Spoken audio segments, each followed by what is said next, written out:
হরে Krishna. ISKCON বাংলার পক্ষ থেকে আপনাদের সুস্বাগতম। তো আমাদের যারা ইসকনের ভক্ত আছেন, যারা গৃহস্থ ভক্ত তাদের জন্য আমি বলছি। তো গৃহস্থ ভক্তদের জীবনের বিভিন্ন পর্যায়ে তাদের বিভিন্ন ধরনের সংস্কারের ভিতর দিয়ে প্রবেশ করতে হয়। তো বিভিন্ন সংস্কার সম্বন্ধে আজকে আলোচনা করব। একটা অন্য ধরনের একটা টপিকস। আপনারা জানেন বিবাহ থেকে শুরু করে মৃত্যুর বিদায়, জীবনে বিদায় যাত্রা পর্যন্ত এর ভিতরে অনেক ধরনের সংস্কার আছে। সেই বিষয়গুলো কি কি, এর গুরুত্ব কতখানি আমাদের জীবনে, ভক্তদের জন্য কতটা গুরুত্বপূর্ণ। তো আপনারা অনেকেই জানেন, ইসকন মায়াপুরে যারা এসছেন তারা জানেন আমাদের গঙ্গা মন্দিরে, ইসকন যে ছিল প্রভুপাদের ঘাটের ওখানে যে গঙ্গা মন্দির আছে, সেখানে গৃহস্থ ভক্তদের বা অন্যান্য ভক্তদের জন্য এই দশবিধ সংস্কার কি করে করতে হয় আপনার জীবনে, সেইগুলো আপনাদেরকে গাইড করা হয়।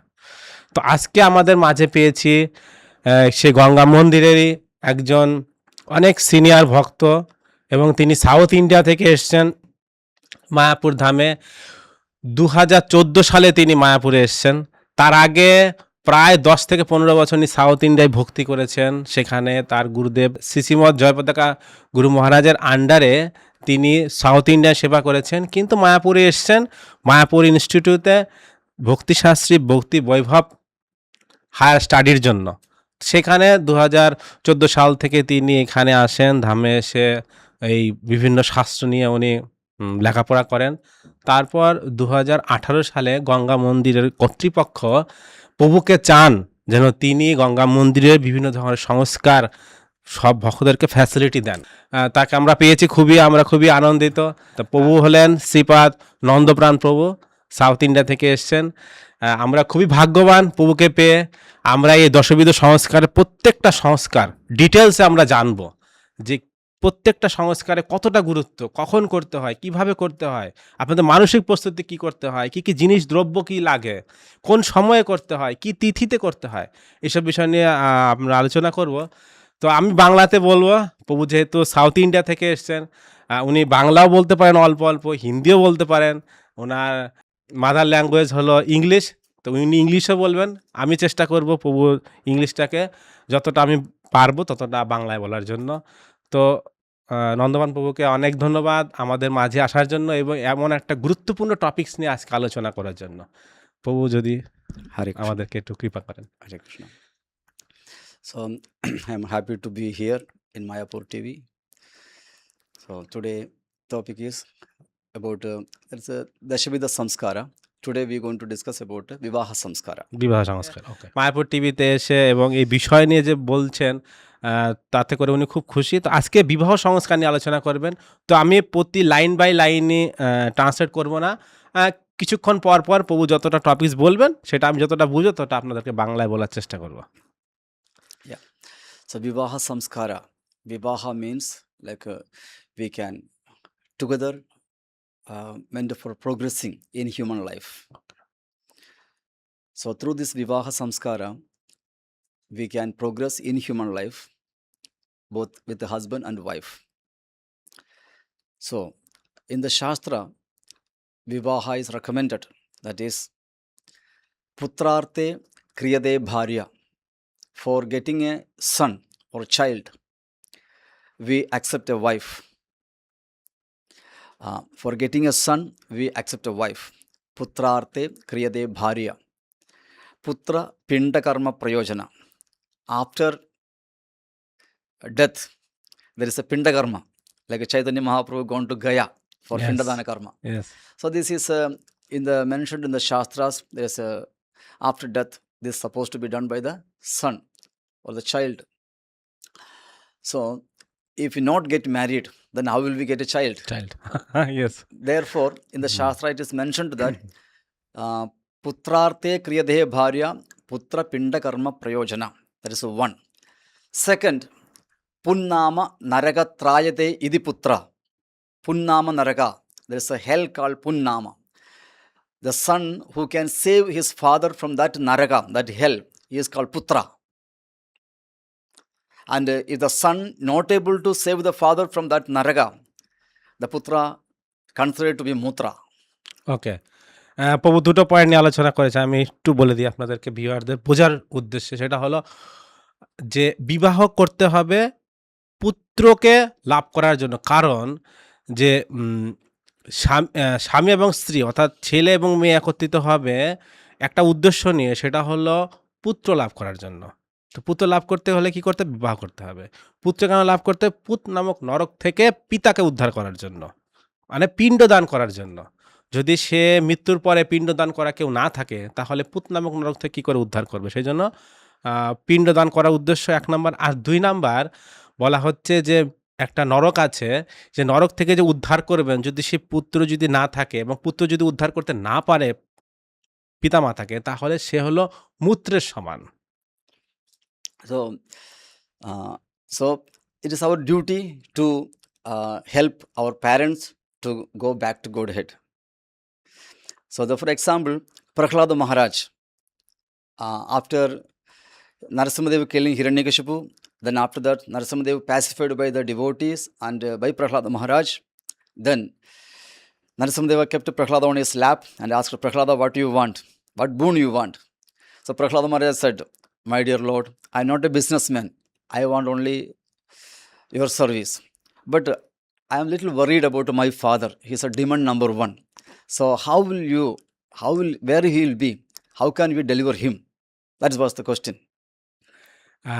প্রভু এখানে প্রহ্লাদ মহারাজ এবং নৃসিংহদেবের কথা বললেন। যখন হিরণ্যকশিপুকে বধ করার পর নৃসিংহদেব তার কোলে প্রহ্লাদ মহারাজকে বসালেন এবং প্রহ্লাদ মহারাজকে বললেন, প্রহ্লাদ তুমি কি চাও? প্রহ্লাদ বলছেন কি, আমি তো বিজনেসম্যান নই, আমি ব্যবসায়ী নই যে আমি আপনার কাছে কিছু চাইবো তার বিনিময়ে। আপনাকে কৃপা করেছেন তার বিনিময়ে কিছু চাইবো। আমি বিজনেসম্যান নই। আমি শুধু একটা বিষয়ে একটু চিন্তিত, সেটা হলো যে আমার পিতার কি হবে? So Narasimhadev said, Prahlad, don't worry about your father. Because of my touch of my nails, he already got liberated. But because you are a devotee son, not only that, because you born in this family, 21 generation, your forefathers, and also those who are going to take birth in your family, they also get liberated. প্রভু একটা খুব important বিষয় বলেছেন। আমি গরুড় পুরাণ নিয়ে পড়ছিলাম এবং গরুড় পুরাণে কিছু লেকচার শুনছিলাম। সেখানে একটা ইম্পর্টেন্ট বিষয় বলেছে, যে প্রভুর কথার সাথে কারেক্ট হচ্ছে। সেটা হলো যে প্রহ্লাদ মহারাজ যখন এই দুশ্চিন্তা করছেন মানে নৃসিংহদেবের কোলে বসে, তখন নৃসিংহদেব বলছেন যে তোমার চিন্তা করার কোনো কারণ নাই। তোমার পিতাকে যখন আমার নখ টাচ করেছে তখনই সে শুদ্ধ হয়ে গেছে, তখনই সে উদ্ধার হয়ে গেছে। কিন্তু তোমার একটা ডিউটি আছে পুত্র হিসাবে। সেই জন্য তোমার পিতার মৃত্যুর পর যা যা কর্ম করা উচিত সেই ডিউটিগুলো তোমাকে পালন করতে হবে। মানে বলা হচ্ছে আমরা যত বড় ভক্তই না করি, দেখুন প্রহ্লাদ মহারাজের মতো ভক্তরাজ প্রহ্লাদ বলা হচ্ছে, সেই ভক্তকে যখন ডিউটি পালন করার কথা নৃসিংহদেব বলছে, সেক্ষেত্রে আমাদের কি কথা? সেজন্য আমাদের এই লাস্ট যে পিণ্ডদানের ব্যাপারগুলো, আমাদের খুব দশবিধ সংস্কারগুলো আমাদেরকে খুব ভালোভাবে যত্ন সহকারে করা উচিত। So that is therefore it is our duty. All the son or daughter should help their parents to go back to Goloka Vrindavana. প্রভু বলছেন পুত্র হোক কন্যা হোক, একটা কর্তব্য পিতা মাতাকে গোলক বৃন্দাবনে পাঠানো। তা প্রভু এখানে শুধু পুত্র নাকি কন্যা করতে পারে? Anybody. Prahlad Maharaj, because you are a devotee, because of your devotion, your parents automatically go back to Godhead. আর সেখানে যদি প্রহ্লাদ মহারাজ মানে সে যদি কন্যা হতেন, No, there is a devotee. Okay The son or daughter devotee, Okay. automatically by the devotion of such child, okay, they already go. মানে হলো কোনো পিতা মাতার সন্তান যদি ভক্তি করেন, তাহলে অটোমেটিকলি সে ভগবত ধামে যাবে, সে পুত্র হোক অথবা কন্যা হোক। So therefore, the main purpose of our life is to become a strong, nice, pure devotee of Krishna. সেই জন্য আমাদের কৃষ্ণ ভক্তিটা অনুশীলন এবং কৃষ্ণ ভক্তিটা এমনভাবে করা উচিত, খুব সুন্দরভাবে করা উচিত, যেন আমাদের এই ভক্তির মাধ্যমে আমাদের পূর্বপুরুষরা উদ্ধার হতে পারেন। One. Next, Prabhupada said one time, there's a Brahmacharini ashram and Brahmachari ashram. Prabhupada said, when came to that temple in West, Prabhupada said, seeing all the Brahmacharinis, I want all these Brahmacharinis could get married. And then Prabhupada said, I want all the Brahmacharis should remain as Brahmacharis. পাশ্চাত্য দেশে প্রভুপাদ একটু joking করছিলেন। সেখানে হলো ব্রহ্মচারীদের একটা আশ্রম আছে, আর ব্রহ্মচারিণী যারা মেয়ে তাদের জন্য একটা আশ্রম আছে। প্রভুপাদ চাইতেন ব্রহ্মচারিণী সবাই বিবাহ হোক, কিন্তু ব্রহ্মচারীরা সবাই বিবাহ করতেন না, না করুক সেটা প্রভুপাদ চাইতেন। So this is also part of like Grihastha Ashrama. How means like when Brahmananda Swami Maharaj asked about marriage, then Prabhupada said, Brahmananda Swami Maharaj is a Maharaj. Prabhupada said, even if you get married, only once in a month only you should have connection with your wife. প্রভু বলছেন যে ব্রহ্মানন্দ স্বামী উনি বলছেন যে তোমরা বিবাহ করতে পারো, শুধু মাসে একমাত্র শারীরিক মিলন করতে পারবে। Then Brahmananda Maharaj said, then I don't want to get married. তখন ব্রহ্মানন্দ মহারাজ বলছেন যে না, তাহলে আমি বিবাহ করতে চাই না। So Prabhupada said, that is the business. The purpose is not to encourage sex life, but to minimum, to reduce to minimum. হুম। তো আমাদের এই যে শারীরিক মিলন ব্যাপারটা যতটা কমানো যায় সেটা আমাদের মেন উদ্দেশ্য। So therefore, in a married life, this is like something like not a sense gratification, but it is a producing a powerful child. হ্যাঁ, এটা কোনো ইন্দ্রিয় তৃপ্তি নয়, এটা হলো আমরা শুদ্ধ একটা আত্মাকে আহ্বান করছি যে কিনা কৃষ্ণ ভক্তিতে ভগবত ধামে আসবেন এবং ভগবানের মানে এই জড়জগতে আসবেন কৃষ্ণ ভক্তি করার জন্য। Why means in the Srimad Bhagavatam, there is many Devatas, they want to take a part in the Sankirtana movement. And many of Prabhupada disciples, those who are not able to do Sankirtan, and many other devotees, those who are in the kitchen and other service, they want to do book distribution and Sankirtan, but they're not able to study harmony, mridanga and kartal, so they want to practice. So they want to come back and to become pure devotees, they want to go back to Godhead. So they can only come through a devotee husband and wife. হ্যাঁ, প্রভু একটা বলছেন চৈতন্য চরিতামৃতেও আছে, সেটা হলো যে গোলক স্বর্গলোকে দেবদেবীরা এই কলিযুগের যখন মহাপুরুষ সংকীর্তন আন্দোলন চলছে তখন তারা এই জগতে আসতে চায় এই সংকীর্তন আন্দোলনে অংশগ্রহণ করার জন্য। কেউ কীর্তন করতে চায়, কেউ গান গাইতে চায়, কেউ কুকিং করতে চায়, বিভিন্ন ধরনের সেবায় নিয়োজিত হতে চায়। কি করে আসবে তারা? তখন তারা আসবে ভালো ভক্ত পিতামাতার মাধ্যমে। So therefore, those who want to get married, they should prepare nicely so that they can become a father or mother of a powerful devotee who will be an asset for ISKCON's future. হ্যাঁ, মানে এমনভাবে ভক্তি করা উচিত সেই ভক্তর মাধ্যমে যে সন্তান উৎপন্ন হবে সেই ভক্ত যেন ইসকনের একটা সম্পদ তৈরি হয়। Therefore, Prabhupada said in the Srimad Bhagavatam, there is mentioned in the past tense of Ajamila, Canto 6, Chapter 2, text number 26. It is mentioned that before getting married, if somebody want to get married, before getting married, it is good to check the horoscope chart. হুম। অজামিল উদ্ধার যে পর্ব আছে আমাদের শ্রীমদ্ ভাগবতমে, সেখানে বলা হচ্ছে কোনো ছেলে এবং মেয়ে যখন বিবাহ করবেন তখন তাদের হরোস্কোপ চার্ট মানে জ্যোতিষশাস্ত্র অনুসারে যে চার্ট মিলানো হয় সেটা অবশ্যই করা উচিত। So why means Prabhupada said in the purport, there is Asura, Manushika and Deva. The Devagana, Asuragana and Manushigana. There is the three type of ganas. So if a Devagana boy marry a Devagana girl, the life will be very smooth and pleasing. But if a Devagana girl happen to marry a Asuragana boy, there will be fighting every day. Very difficult. তা প্রভু বলছেন যে 3 ধরনের গণ আছে, দেবগণ, মনুষ্যগণ এবং অসুরগণ। যদি দেবগণ ছেলে এবং দেবগণ মেয়ে যদি বিবাহ হয় তাহলে খুব সুন্দরভাবে স্মুথলি তারা বৈবাহিক সম্পর্কটা বজায় রাখতে পারবে। যদি দেবগণ মেয়ে আর অসুরগণ ছেলে হয় তাহলে ঘরে কিন্তু ঝগড়াঝাটি লেগেই থাকবে। সে কি করে ভক্তি করবে? So therefore, before going to the marriage, the basement of marriage is first we need permission from the spiritual master, then from the parents, then from our elders, then they should see our chart, whether this boy or girl is matching or not. Then we proceed. That will be a safety marriage life. তো marriage life মানে তাকে safety করার জন্য প্রভু বলছেন যে যে ছেলে এবং মেয়ে বিবাহ হবে তার যে পিতা মাতারা আছেন তাদের উচিত এই জিনিসগুলো ম্যাচিং করে পরবর্তী স্টেপ নেওয়া উচিত। So that after marriage the life will be smooth. তাহলে তাদের বিবাহটা স্মুথ মানে সহজ হবে বিবাহ জীবনটা। So then, these are the basement for our preparation for the marriage. Means one is number one, we need the permission of the spiritual master, and we need the sanction of the parents. Then we also see the chart. ও তাহলে প্রভু কিন্তু খুব step by step বুঝাচ্ছেন বিবাহের পূর্বে কি করা উচিত। প্রথমে স্পিরিচুয়াল মাস্টার গুরুদেবের কাছ থেকে পারমিশন নিতে হবে, দ্বিতীয় হলো পিতামাতার কাছ থেকে পারমিশন নিতে হবে, আর তৃতীয় হলো হরোস্কোপ চার্ট মিলাতে হবে। তিনটে পার্ট গেল বিবাহের আগে প্ল্যানিং কি করে করবেন।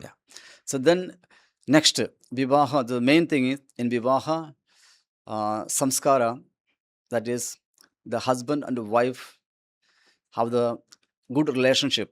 For example is Tulasi Maharani and Shankachuda. হ্যাঁ, তুলসী মহারাজ এবং শঙ্করচূড়ার যে পারিবারিক সম্বন্ধটা, স্বামী স্ত্রীর সম্বন্ধটা কত সুন্দর, এরকম হওয়া উচিত আমাদের।